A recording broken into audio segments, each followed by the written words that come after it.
Well, hi everybody. It's Ray Wood. Welcome back to the show. Today I'm with Tim Stafford. Tim's a professor at St. Thomas University in Miami, Florida. He specializes in online learning. He's a futurist and how it applies to marketing, and he's also got a bunch of ideas around AI. Tim, welcome to the show. Thanks for having me, Ray. Appreciate it. You're welcome. We were 10 minutes into this and I realized I hadn't pressed record. Anyway, true confessions. Tim, and thank you for your patience, but you just shared some brilliant stuff. And you know what? When you stuff up like this, I often think it's meant to be because I've just listened to what you shared with me, and I found that fascinating. Before we get into that, can you just give me a quick summary? I've told you what I think you do. Can you give me a summary of what you do? Yeah, I would describe myself as a learning strategist, meaning that I am interested in how people engage in learning environments. Right. But I'm an e-learning specialist, meaning that I did all of my graduate work in instructional design for online learning. So I'm very interested in digital spaces.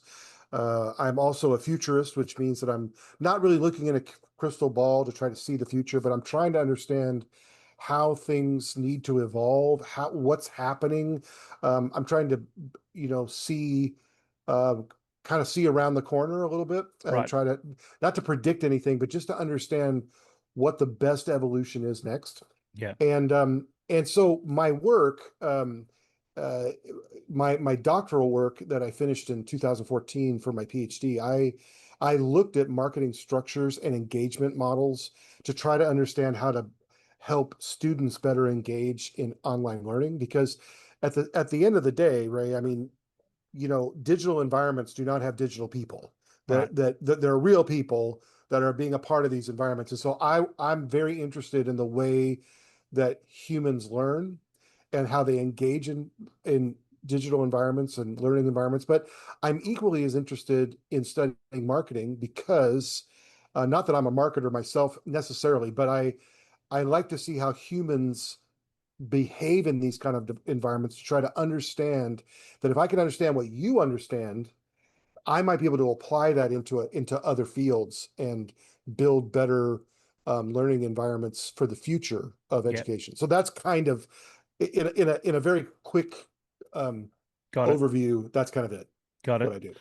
Um, and because I messed up the recording, I can shortcut that long-winded question that I gave you, and I want your response to this, because I think a better way to ask it is that we are currently in this world of massive information. I think somebody told me that the average social media person scrolls the length of the empire of the Statue of Liberty on a daily basis. So that's the actual distance that's going on. Apparently, the latest stats are that attention has diminished, and we are just in this shiny object world. So it's harder and harder to cut through. I'm interested in your formula of, I'm going to call it packaging a message. I think you're going to give it a better name, but can you share what we were just talking about before? Sure, sure.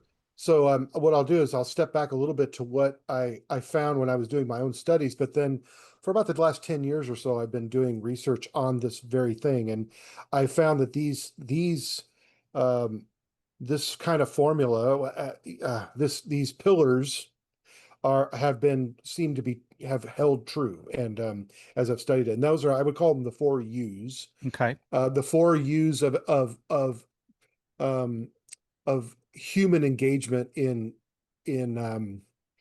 digital spaces. Okay. And that so the first U would be that the things that we need to put into a digital space need to be useful.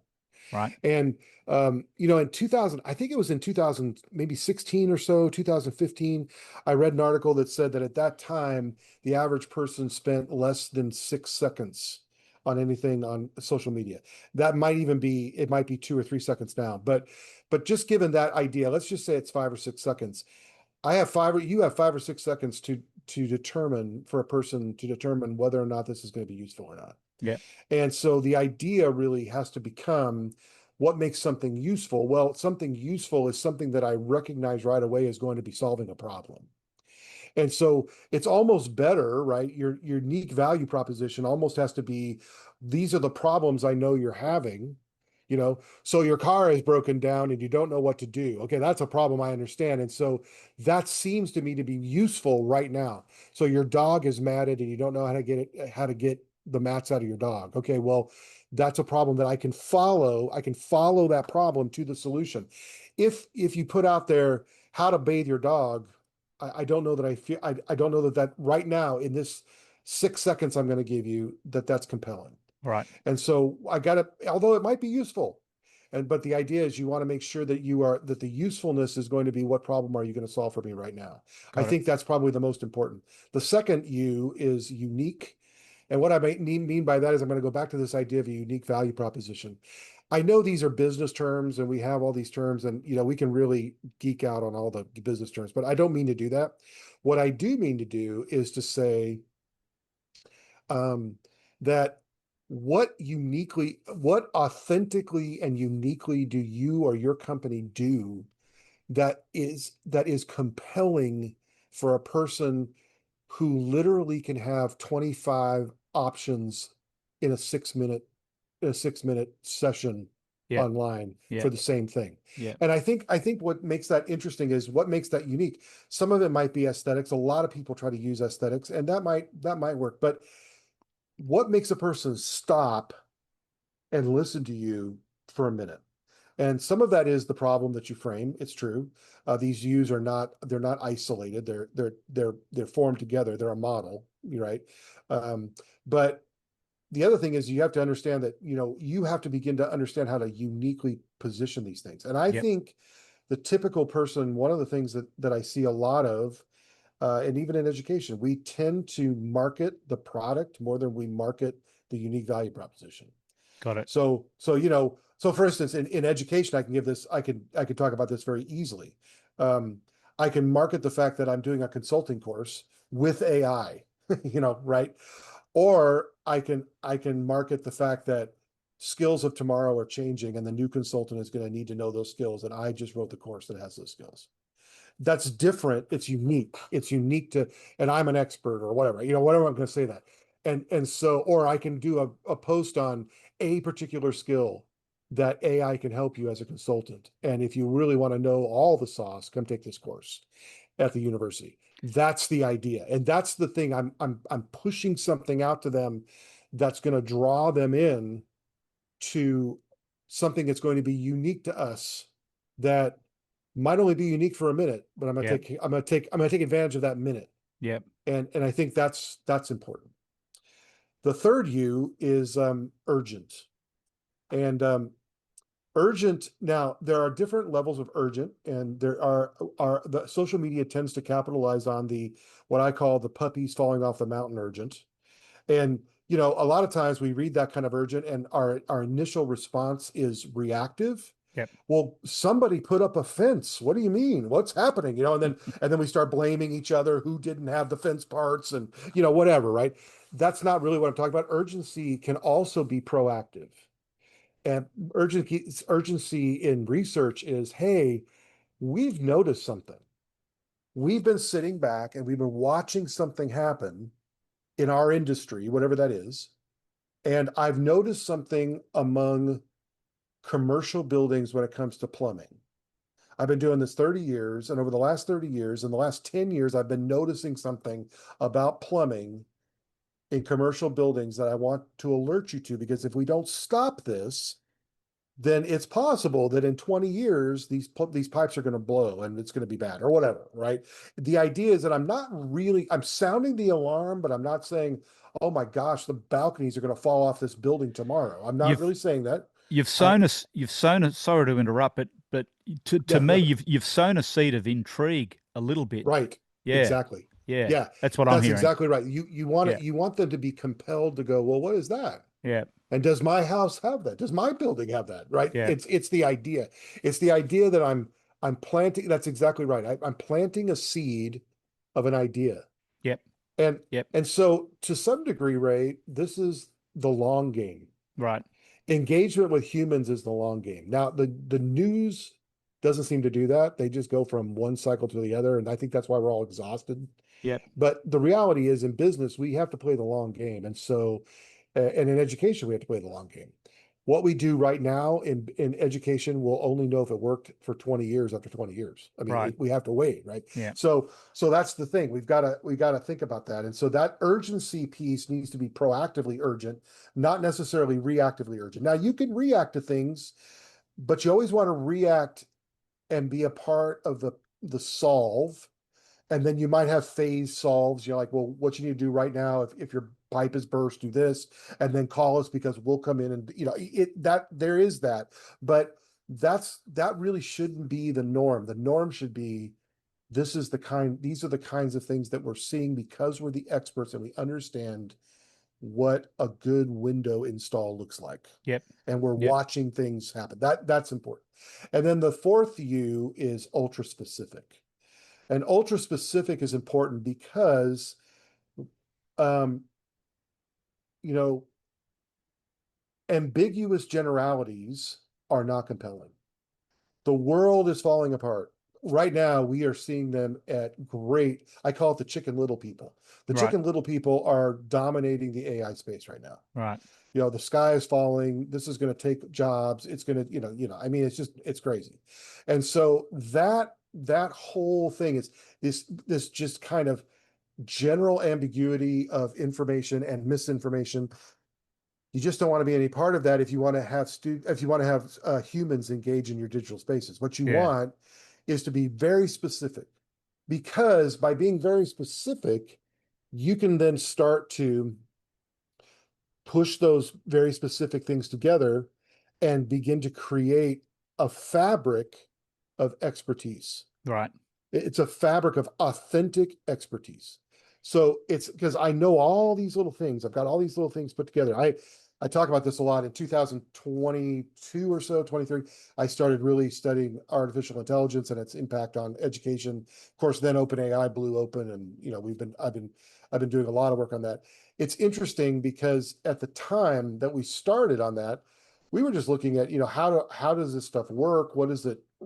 What makes it tick? We talked about hallucinations, and we were talking about all these things, which of Mm. course everybody's talking about now. Yep. But back in those days, we were just talking about it. People were kind of interested in it. I sat on some panels, blah blah blah blah.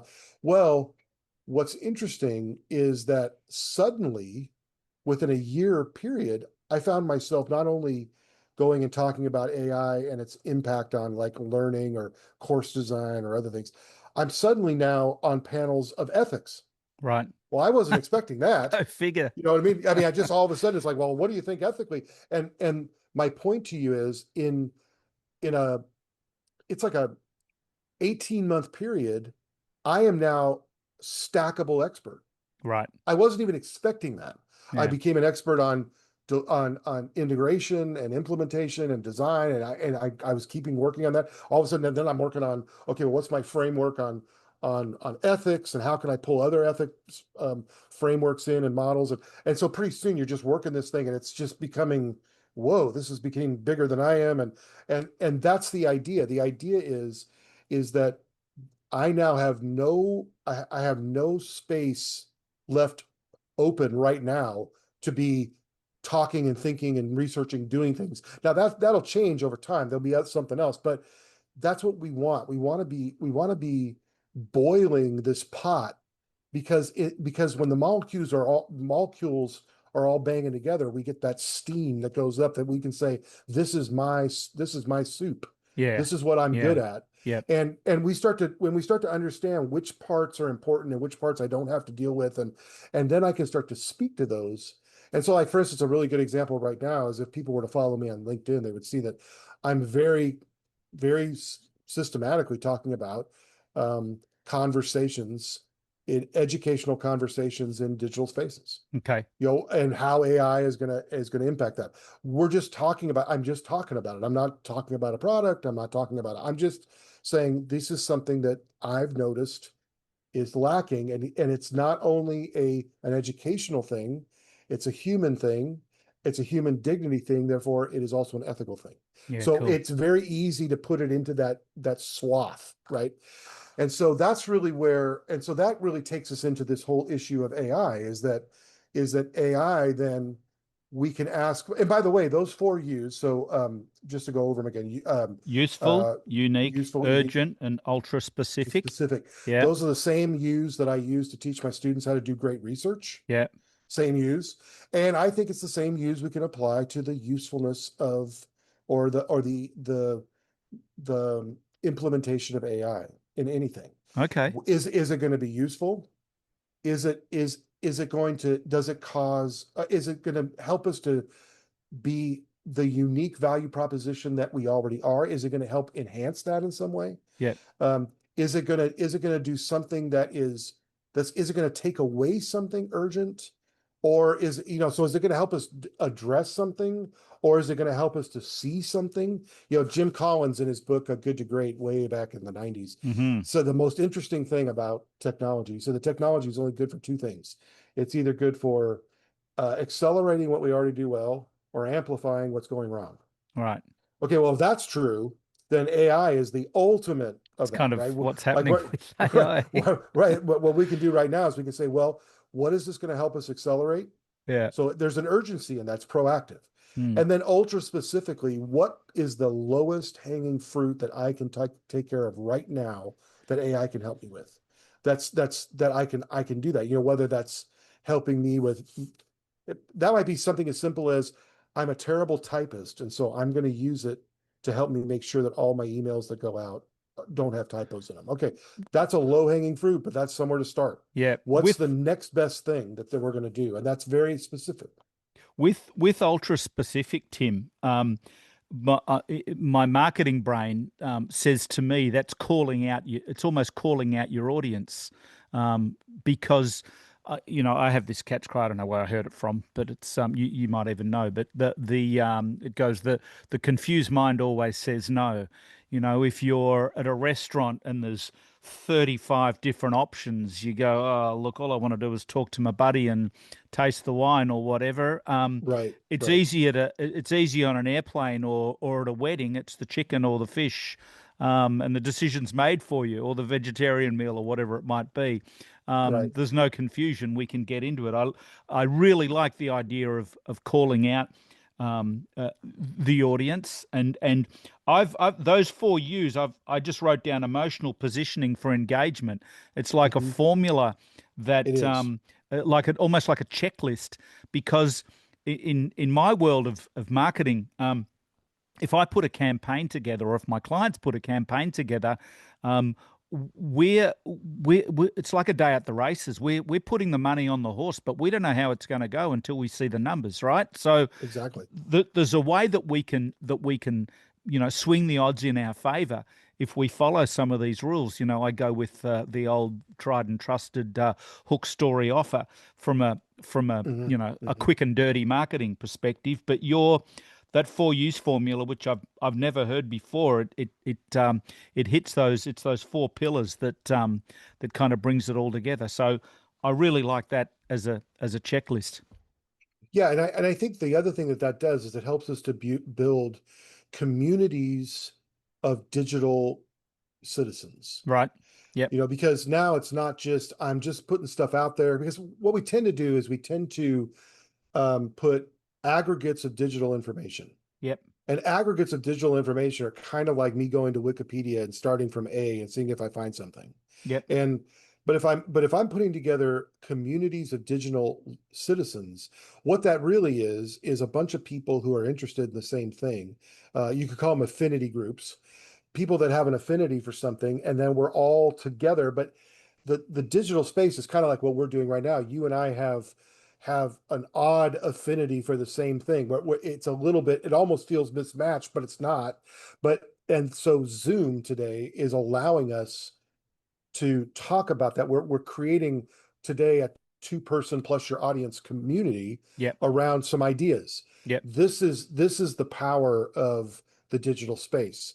And but it's not to replace the fact that if I were where you were in Canada, that we couldn't sit down and have a cup of coffee.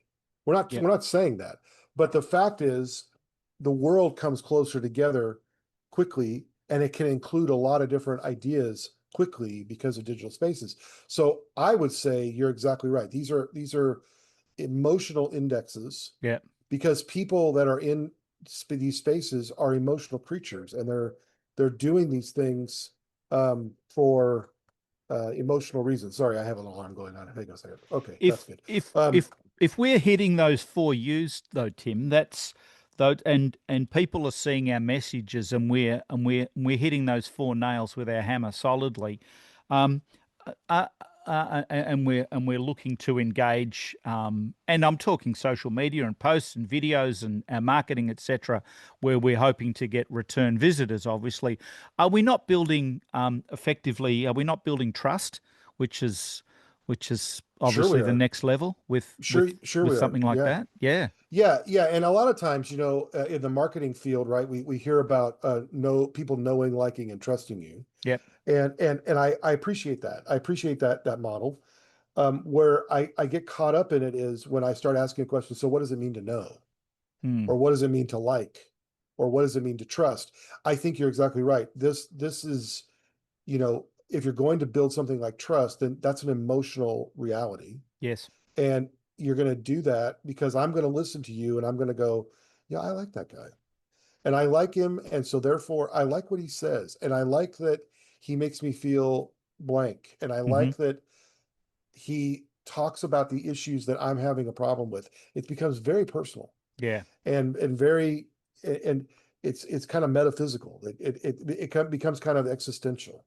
And I think it's important, and so I'm not suggesting that every plumber needs to have an existential moment with their customers. I'm just Mm. saying that, but at some level, it's really not about the pipes and the fittings. It's really not about what kind of solder you use. It really isn't about any of that. It's really about um, a family with children who, we just want the shower to work. Yep. And when it doesn't work, it feels like a disaster. And disasters, by and large, are disastrous. Right. And so, what am I going to do?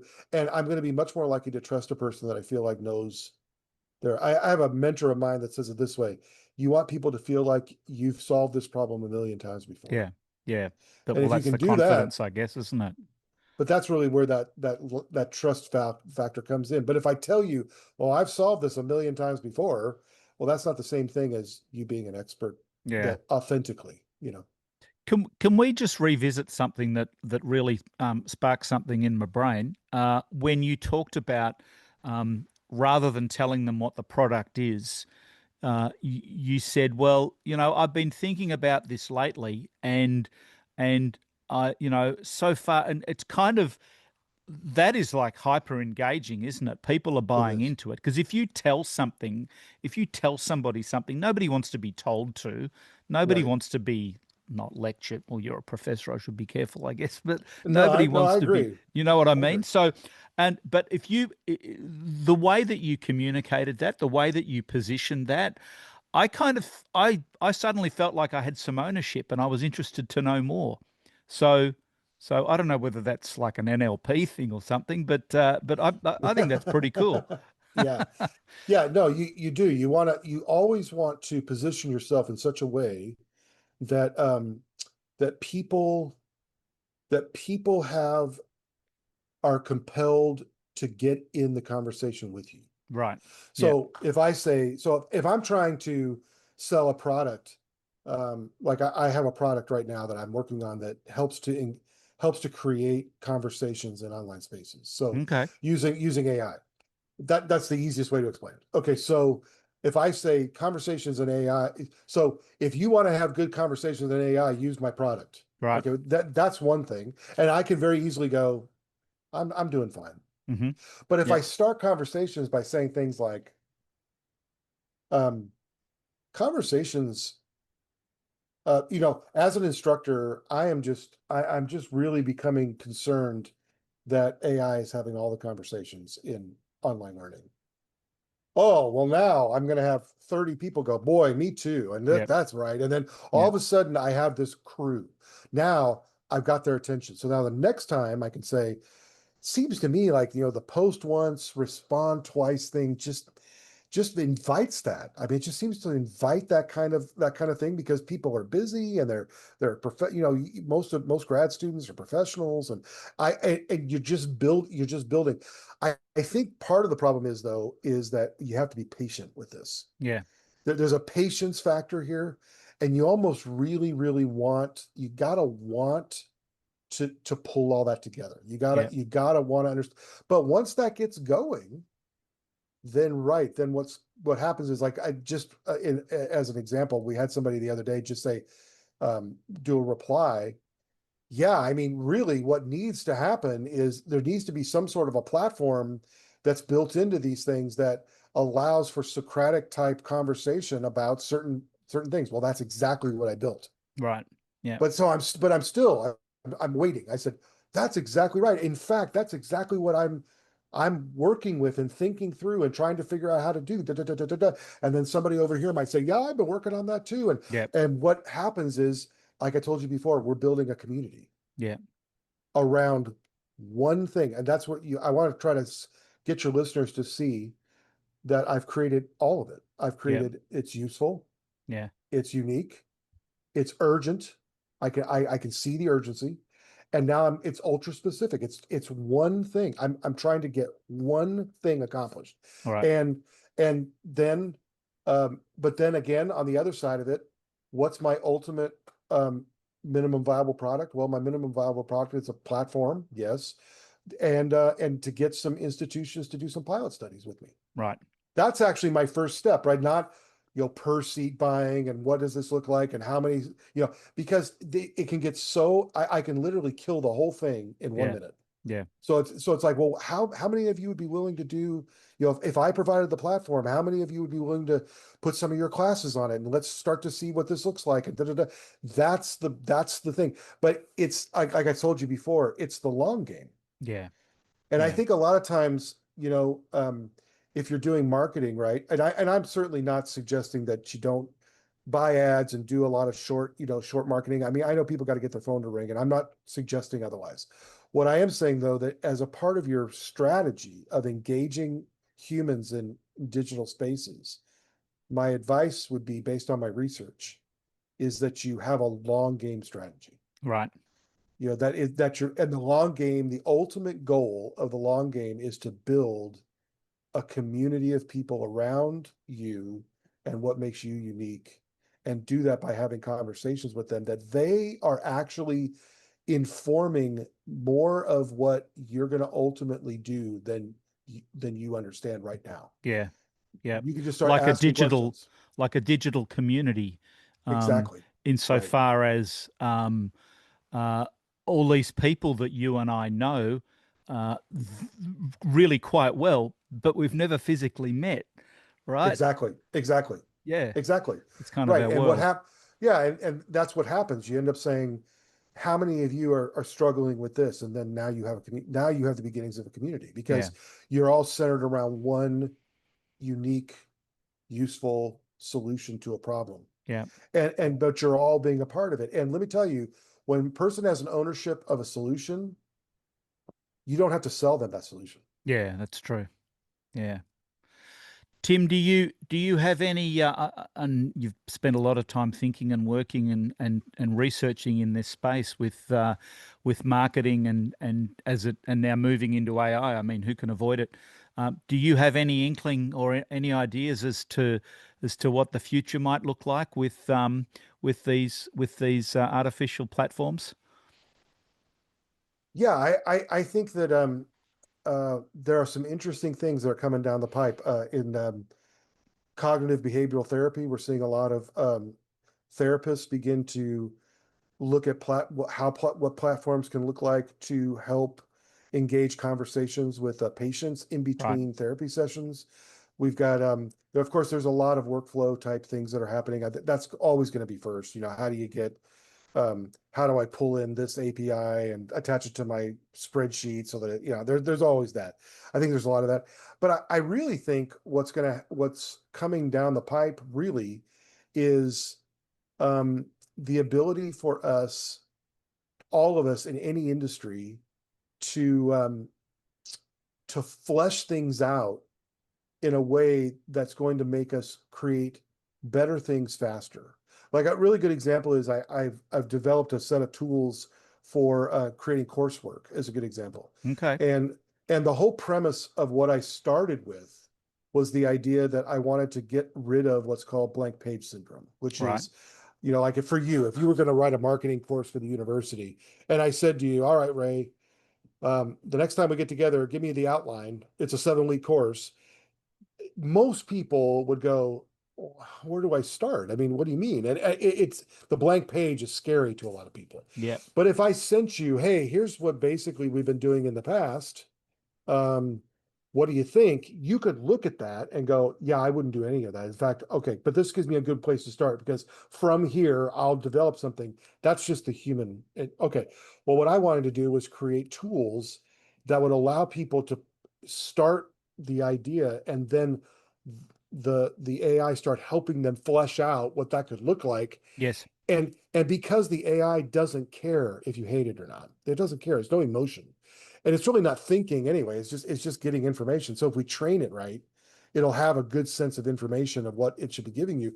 Now it becomes um, ubiquitous and agnostic to any kind of subject. It doesn't matter, but it has really good ideas as to how to put things together in an order, and it's going to help you. We're finding that our subject matter experts that help us create courses are doing coursework. They're doing their job 50% faster all day, Yeah. and Yeah. so that's efficient. Did that make the expert any better an expert? No, but it helped us to get them there faster and with a lot less frustration, which is better for them. It's Yeah. going to ultimately mean they're going to create better coursework. So I think these platforms are going to help us with a lot. And from a research standpoint, there is nothing. I mean, the world of the research, the world of AI, as with relation to helping understand what research data could be telling us is going to be huge. It's Mm. going to be massive. The Not to say put all your data in and have it tell you, but just being able to flesh out massive amounts of data, and help us to understand what really is firing and what's not, and what themes are really there, whatever we're trying to understand. That kind of first run of the things that take us so long to do the first time around, we're finding that Oh, it really right. is helping us, right? Yeah. Insane. And Are so what you? happens is it repositions the human people, the human beings, to do what they do best, which is the nuanced, complex, futuring, Yep. right? And because it takes away that initial slog. Yes. They're Yes. really good. It's really good at the slog. Yeah. And And so I would say and the that's what I'm slog's a seeing. deal breaker so often. I mean, It is. It it's is. like you got a big yard job to clean up and you just don't even want to go outside because it's so huge. Well, let me just give Then you you an can enjoy example. your yard. I'll give you an example. If I had 100 people that I interviewed for 60 minutes, right, and the average person talks 250 words, um, they typically talk 250 words an hour. Yeah. That's roughly, let's see, 1,500,000 words. Right. Okay, well, I got 1,500,000 words that I've got to slog through to try to find the themes. Yeah. That's what I'm saying. Yeah. That slog is so difficult. And typically we have to hire multiple graduate students or multiple people that do that kind of data. Now we don't. Now we have Perplexity or one of them that can do it for us and give us the initial slog data, the initial raw slog. Right. And then from there, we can start to do our job, which is really the nuance. And then we can also ask it things like, well, what did it say about this? Well, when you say this, did it mean this or did it mean this? Yeah. That stuff it's not going to know without No. us. No. And so I think that's what we're really seeing. And I think for marketers, you're going to be able to put a huge amount of data into um, a well-designed, well-trained AI, and it's going to be able to really help you understand what's actually connecting with people, especially in a particular area. Yeah. I think over time, I think it's going to make you, going back to the old business term, it's going to make data-driven decision making something that we don't just talk about. It Yeah. actually that could be happening for a solopreneur. Yeah. It's not just for the giant corporation that has a data center, but that could be for the solopreneur who's just trying to sell a course or just trying to sell a platform. AI is going to make that kind of um, top tier research possible for them. In your let me give you just one last question, and thank you again so much for your time. In your world as a professional educator, um, do you think AI has made it easier for people to learn and acquire knowledge overall? I think the jury is out a little bit because we have to, because learning, it's a hard question to answer, and I'll tell you Hmm. why. Because Hmm. there are different forms of learning, right? There's what we would say, does it make it easier to regurgitate answers to pass tests? Yes. Does it make things more reflective, more resonant in a person, which is where real actually learning happens? Yeah. Um, Real actual learning, just so that I could feel like I can sleep at night, so everybody knows, comes through autonomy, discovery, reflection, and resonance. Okay. If you don't have those four things, then you're basically regurgitating. Yeah. And regurgitating is I can study for, and we all did it. I mean, anybody that went to school in the 80s knows what I'm talking about, or the 90s. We know how to study everything real fast, take a test, pass it, and forget everything in 6 seconds, Hmm. right? Yeah. In fact, Guilty. there's a famous study that was done that showed that most training that's done professionally, like in industry, the curve is within the first hour, 70% is gone. Yeah. So you spend all this time and all this money, and they're not going to remember it anyway. So my point to you is that could AI be used in such a way that it could cause more autonomy, more discovery, more reflection, and more resonance? Absolutely. Yeah. Yes. Yeah. But Yeah. we have to be able to be willing, though, to evolve education towards that and stop with this thing of, well, we're going to tell you everything you need to know, and then you're going to learn that, and you're going to regurgitate those facts, and then we're going to pass you, and then that whole deal that hasn't really ever worked well is going to have to now really be revised. And that's a big evolutionary change. That's like, the dinosaurs all dying, and now what are we going to do with, all those dead bodies while we try to figure out, what it's going to look like next, as now the bugs and the birds take over. I mean, we don't really know, but I can tell you beyond a shadow of a doubt that you aren't going to get better learning than with those four things. Yeah. And I think AI is positioned to really help us do that. Yeah. Brilliant. Brilliant. Thanks so much, mate. It's just been fabulous. Tim, what's the best way to get in touch with you? I'm going to include a link on the show notes. You bet. If people just go to Dr. Tim Stafford, so Dr. and then Hmm. TimStafford.com. That's the best. It has all my speaking, where I'm speaking. It also has links to my all my books. I have 6 books, so all my books are Okay. there. It also has links to my consulting agency and all that stuff. So if Lovely. they just go to, and my AI lab. So if they just go to drtimstafford.com, they can find out what I'm doing, and they can connect with me through that as well. Brilliant. Brilliant. Well, I'd like to, I shouldn't wind up without thanking our mutual friend, Greg McDaniel from Yeah, California, who introduced us. So thanks very much, Greg. And Tim, amazing. And thank you so much for your time today. I learned so much. you bet. Thanks for having me. I appreciate it.